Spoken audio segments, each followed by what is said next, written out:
I am the Tofu Golem. Please enjoy the video. You start by confirming your Android version and installing updates. This fixes known battery bugs.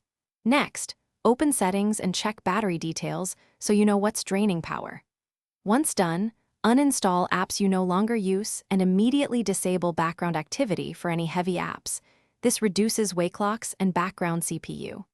Make sure to toggle off aggressive sync for accounts and note any apps using 10% plus per hour for deeper inspection. Now you dive into deeper optimizations. Lower screen brightness or set adaptive brightness and cap max at about 60 to 70% to cut major drain. Enable battery saver when needed and restrict location, Bluetooth, and background data for non-essential apps. Then review the app battery usage list, and if an app shows abnormal drain, force stop or reinstall it. Sometimes a fresh install clears rogue processes. Also, check for widget and live wallpaper reductions to limit constant redraws. To finish, perform a battery calibration by charging to 100%, then letting it discharge fully once. This helps the system report capacity correctly.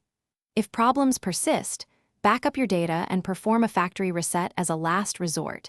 This removes deep software corruption. And if you encounter immediate issues, boot into safe mode to see if third-party apps are the cause. If battery life improves in safe mode, uninstall recent apps one by one. Thanks for watching. Consider subscribing if we helped you today.